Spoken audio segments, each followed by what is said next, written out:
Pessoal, sejam bem-vindos ao canal Daniel Lopes, é um enorme prazer contar com a sua audiência e é claro que você já percebeu, né, quão louca se tornou a nossa realidade, né? Hoje eu gostaria de passar para vocês aqui alguns insights, algumas ideias para te ajudar você a entender a estranheza do que está acontecendo ao nosso redor e você ver o tamanho da parcialidade, o tamanho da falta de honestidade que a gente tem visto aí em muitos casos, tá? Vai te ajudar a ter uma boa percepção sobre em que pé que nós chegamos, tá certo? Agora, toda essa insanidade aí que se tornou o mundo real, pelo menos o mundo ao nosso redor, né? A realidade é um conceito meio complexo, mas a tendência é que isso aumente de forma exponencial. E o curioso é a gente perceber aquilo que eu chamo de doutrina interna versus a doutrina externa. Interna e externa em relação a quem?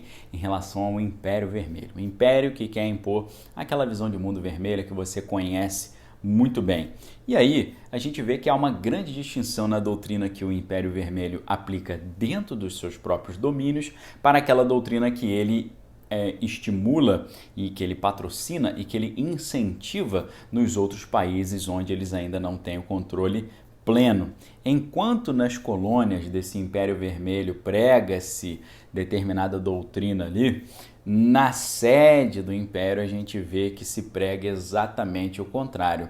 No primeiro comentário fixado no topo aqui desse vídeo, eu vou deixar para vocês aqui uma série de links para você entender melhor a dicotomia entre essa pregação externa e a pregação interna, tá bom? Agora, vou dar uma dica para vocês, tá? Porque partindo do roteiro apresentado pelo Yuri Bezmenov sobre as estratégias vermelhas de tomada do controle, a gente tem um bom discernimento do porquê dessa dicotomia entre a doutrina para fora e a doutrina para dentro, né? Enquanto nas colônias eles implementam a fase de crise, visando a derrubada da ordem social, na sede do Império vigora a tônica onipresente da normalização, né? A normalização é um processo que se pretende permanente, garantindo ali a perpetuação dessa nova ordem que eles conquistaram.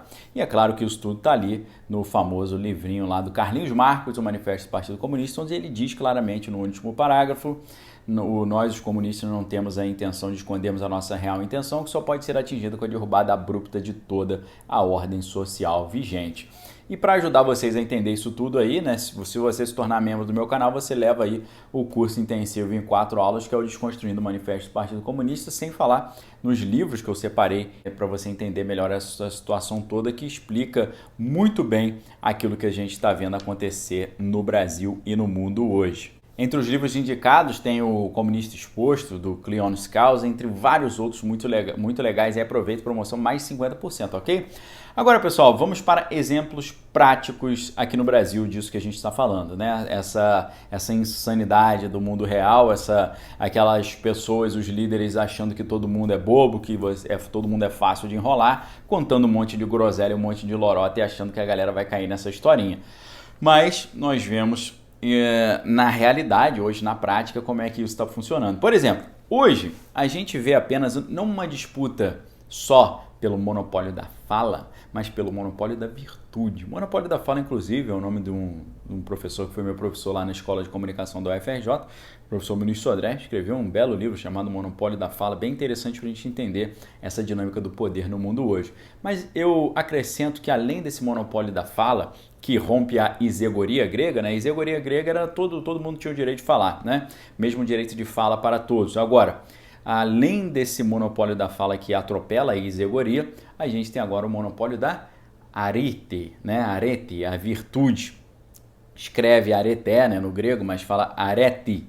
E os gregos já conheciam muito bem esse problema, né, daquele pessoal que quer monopolizar a virtude. Basta a gente lembrar a própria palavra grega para virtude, né, arete, dá origem à aristocracia, ou seja, o governo dos melhores, o governo dos virtuosos, o governo daqueles que são mais privilegiados. Esses são aqueles que vão governar. É claro que tudo isso é um monte de lorota, né? Os melhores vão governar. É história para boi dormir, mas a gente vê como isso se manifesta hoje. Por exemplo, na atual situação aqui no Brasil, na qual a crise sanitária ali é o tema de maior importância hoje, O valor notícia é aquele critério que faz uma coisa ser notícia ou não, e é claro que tem um monte de questões ali particulares, privadas, vieses, questões políticas e por aí vai envolvidos, questões econômicas, comerciais, né, a questão dos patrocínios, mas hoje o valor notícia ele é gerenciado de forma muito peculiar. Por quê? Nessa sociedade do espetáculo midiático que a gente vive, fazendo referência a um outro livro de um outro pensador socialista, o Guy Debord, que escreveu um livro, A Sociedade do Espetáculo. Nessa sociedade do espetáculo moderna que nós vivemos, do espetáculo midiático, hoje, todos os deméritos, presta atenção nisso, todos os deméritos, ou seja, os erros, os problemas, são de responsabilidade do governo federal. Já percebeu isso? Todo erro na condução da crise sanitária é culpa do governo federal. Todos, invariavelmente. Aí você pergunta, e os acertos? Então, os acertos, ou seja, as virtudes, a gente nem precisa pensar muito. Todas as virtudes, obviamente, são sempre dos governos estaduais, tá certo? Essa é o toque de loucura que a gente está vendo no nosso cenário hoje, tá? Com essa dicotomia de abordagem dos fatos do mundo. Quando há um erro, a culpa é do governo federal. Quando há uma vitória, o mérito é todo dos estados. Isso, obviamente, é totalmente irracional, mas há muitas pessoas que acreditam nisso, tá? E eu digo, vai ter fé assim lá no Dragão Vermelho, né? Vai ter fé assim lá no Extremo Oriente. Esse monopólio da virtude, ele não é nenhuma novidade, tá bom? Agora é interessante a gente perceber isso, né? Que esse negócio das virtudes e dos méritos, né? Todos os méritos são meus, né? Os deméritos e tal. Eu me lembro quando na gestão mais antiga, né? Quando todo o gabinete governamental praticamente estava com sérios problemas na justiça, aí numa determinada situação questionaram a infalível líder, né? A presidenta, se ela não via problemas, né? O que ela achava de muitos membros do seu partido estarem com esses problemas ali, jurídicos, judiciais e tal. E ela respondeu mais ou menos assim, essa resposta te mostra como é que funciona essa dinâmica do monopólio da virtude. Ela disse mais ou menos o seguinte, essas pessoas que estão sendo investigadas e algumas presas, elas só está acontecendo isso porque no meu governo nós não interferimos no trabalho da polícia e não temos um engavetador geral da República. Ou seja, o que ela estava dizendo era todos os acertos são acertos meus e todos os erros são, na verdade, acertos que você não entendeu muito bem. Ou seja, todos os méritos são méritos meus e os deméritos, até os meus deméritos, também são méritos. Isso é um exemplo prático de monopólio da virtude e um exemplo prático também de você cortar na metade a lógica de Aristóteles, né? A lógica de Aristóteles você tinha as proposições universais, né?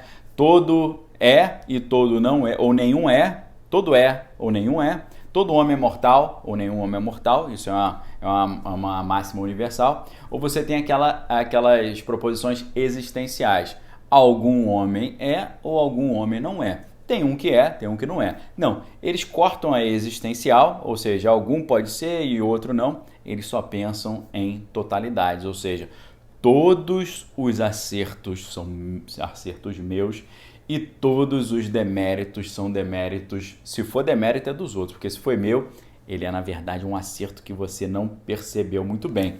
E aí o que acontece? Isso é exemplo clássico desse monopólio da fala. Se você olhar para o mundo ao seu redor por meio dessas lentes do monopólio da virtude, você vai entender claramente o que está acontecendo.